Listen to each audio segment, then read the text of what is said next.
there's an industry that's been built around the idea that we don't do the things we should, and they help us do it.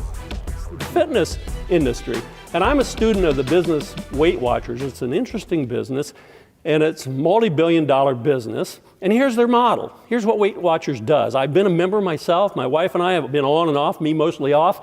And they have kind of 4 key components to their model. First, they have a methodology. They tell you, here's the way we think you should eat. These kinds of foods, less of these kinds of foods.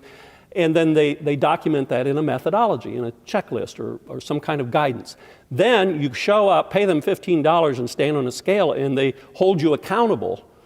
They write down what your weight is, take your $15 off of you, and then third, they hand you a checklist or a login to a website for you to keep track of whether you're following the methodology. So you've got the methodology, you've got the check-in, and then you've got the technology or the checklist that documents how to stay on it. That's 3 out of the 4 items. The 4th item is those who are on the program get together and talk about what's working and what's not after they weigh in.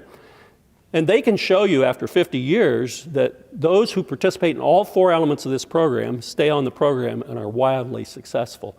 Now, me being a man, I'm not going in the back room, talk to a bunch of other people and share my feelings, so I do 3 out of the 4. And then sometimes I quit even going to the meetings because I'm too busy.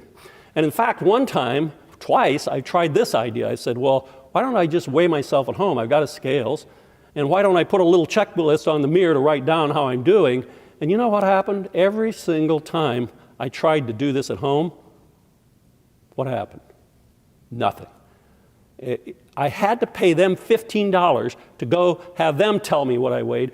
And there's something about this that's very profound that you need to understand about your own behavior and your own organization.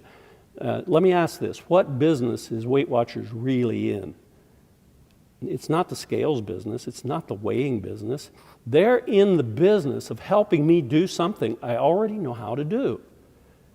But there's something in me that needs this reinforcement. That's what I said this 3rd key driver is. We need reinforcement as humans to do things we already know that we should, because there's so many distractions in life. And Stephen Covey coined this model of thinking of our lives as big rocks and pebbles in a bucket, and things falling into this thing to the point of overflow. Every day things are coming into Susan's list.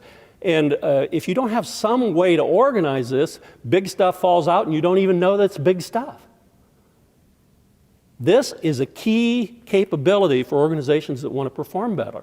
And so the model is more of how do you get the big rocks in your bucket? How do you get the vital few in there and keep them there each and every day?